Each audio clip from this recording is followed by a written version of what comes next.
안녕하세요. 금연아침마입니다. 대출 건수가 많으면 월 납입 금액에 대한 부담이 커진다고 했죠. 납입 금액에 대한 부담이 커지면 생활에 부담이 생기게 되고, 생활에 부담이 생기게 되면 또다시 대출받을 확률이 높다고 했습니다. 그렇기 때문에 가능한 필요 자금이 있다면 기존에 있는 대출을 통합을 하면서 그 자금을 구할 수 있는 그런 방법으로 대출을 구하시라고 제가 했었죠. 자, 그런데 간혹 이 채무 통합이 이분은 절대 하지 말아야 될, 아니 절대까지는 아니더라도 하면 손해이신 분들이 있는데 어쩔 수 없이 해야 되는 그런 분들도 계십니다. 그래서 오늘은 어떤 상황인지 사례를 들면서 한번 얘기를 좀 해볼까 합니다. 자, 오늘 이분의 경우에는 현재 직장 다니시고 4대 보험 되시고 2년 정도 근무해 연봉 3,300만원, 대출은 은행에 2건 해가지고 1,800만원, 카드론 한 건에 1,010만원, 그리고 햇살론으로 해서 저축은행에 820만원, 이렇게 총 3,620만원을 이용하고 계십니다. 이분의 신용점수는 나이스 758점에 K12 685점, 뭐 당연히 썩 좋진 않겠죠. 이분이 저에게 문의 주신 내용이 뭐냐면 바로 1,000만원이 필요하다, 가능하겠느냐, 이걸로 문의를 주신 거예요.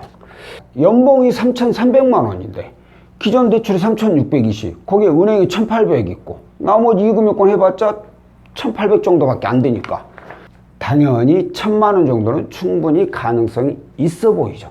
그래서 저희가 한번 가조회를 해 보았습니다.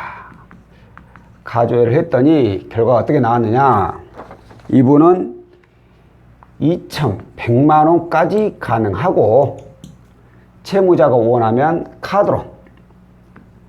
카드론 대환까지 가능하다고 나왔습니다.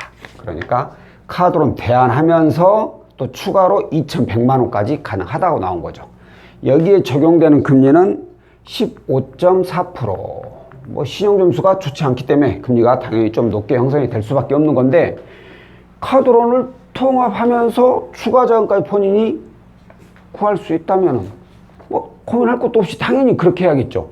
그래서 제가 이분이 현재 이용 중인 카드론 이자를 여쭤보니까 이게 11% 정도 된다고 합니다. 햇살론이야 뭐 당연히 한 10% 정도 될 거고, 그러면 지금 적용된 이자가 15.4%면 11%니까 뭐 한 4% 정도가 높아요. 4%면은 적은 금리가 아니죠. 1, 2% 정도면은 제가 무조건 고민할 것도 없이 통합하세요 라고 얘기를 할 수 있는데, 4%면 이건 좀 차이가 많이 나더라고요.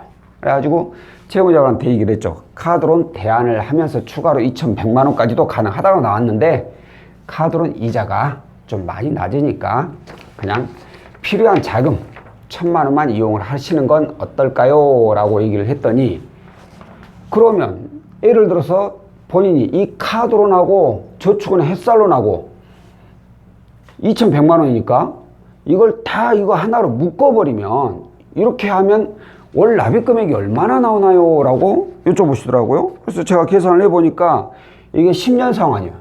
10년 상환에 월 약 50만원 정도 납부를 하게 됩니다.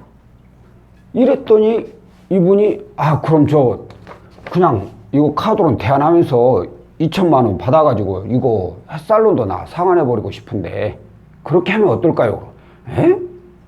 아니 이건 말이 안 되지. 왜?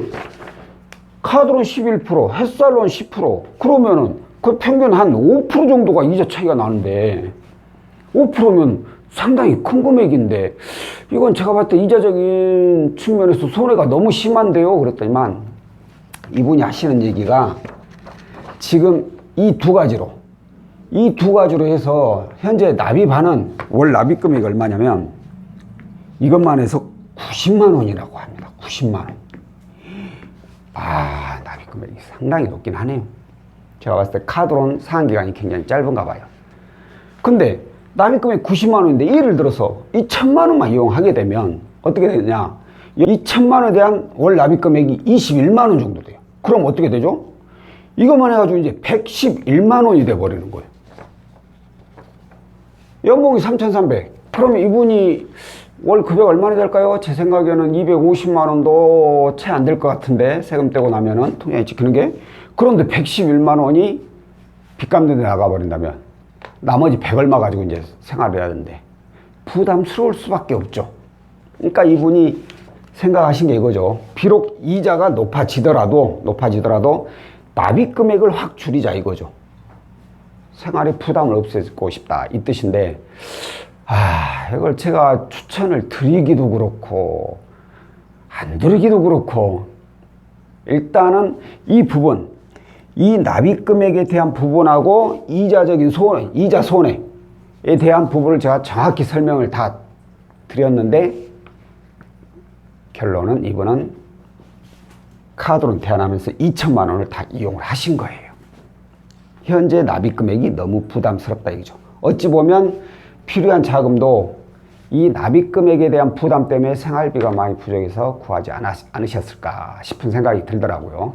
자, 이분처럼 제가 채무통합을 대출 건수를 줄이면서 이용을 해야 됩니다 라고 말씀드리지만, 채무통합 상품에 대한 이자가 현재 이용하는 이자보다 훨씬 더 높게 나와 버린다면 이자 지출적인 측면에서 굉장한 손해를 보게 됩니다. 그렇기 때문에 만약에 본인이 납입하는데 현재 이 대출금 납입 금액하고 내가 필요한 자금을 구했을 때 납입 금액하고 합해서 합한 금액이 내가 이걸 납입하고도 생활에 부담이 없다 라고 한다면 절대 이거 통합할 필요 없어요. 왜? 이자 지출만 어마어마하게 손해를 보니까 절대 하실 필요가 없어요. 근데 이분처럼 이자가 차이가 많이 나긴 하지만 현재 납입 금액조차도 지금 부담스러운데 여기 추가 자금만 구했을 경우에는 더더욱 힘든 상황이 벌어질 수 있다.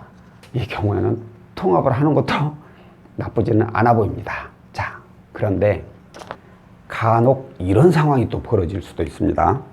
자, 이분처럼 통합 후 이자보다 현재 이용하는 이자가 훨씬 더 낮아요. 그런데 납입 금액에 대한 부담도 없고 추가 자금 구해서 그 합한 납입 금액도 별 부담이 없어 생활하는데, 그래서 내가 필요한 자금만 이용을 하고자 하더라도 간혹 어떤 상담사들은 이 납입 금액이 줄어든다는 장점, 그리고 대출 건수가 이제 여기에 또 이 통합상품 저축은행 건이 하나 더 붙을 거 아니에요. 그러면 지금보다 신용점수 훨씬 더 많이 떨어질 거 아닙니까? 이 신용점수에 하락한다는 이런 단점들에 대해서 얘기를 하면서 통합을 하시라고 추천을 드리는 대출 상담사들이 덜어 있습니다. 왜 이 상담사들은 채무자가 이자 손해가 많은데도 통합을 꼭 하라고 얘기를 할까요? 그건 개인적인 욕심이 좀 지나쳐서일 거예요. 이게 무슨 뜻이냐면, 저희들은 실적을 많이 올려야지 그만큼 급여를 많이 가져갑니다.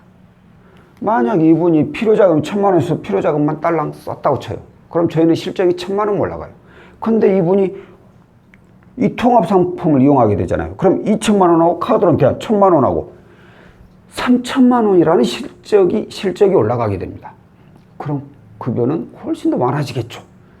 그런 욕심 때문에 간혹은 채무자의 상황보다는 본인만의 이익을 위해서 추천하는 대출 상담사도 있으니까 반드시 상담사 말만 그대로 믿고 그냥 무턱대고 결정하기보다는 본인이 본인 상황이 어떠한지, 그리고 납입 금액에 대한 부담이 있는지 없는지 이런 부분들을 잘 한번 계산을 해보고 스스로 판단을 한번 해보시길 바라겠습니다.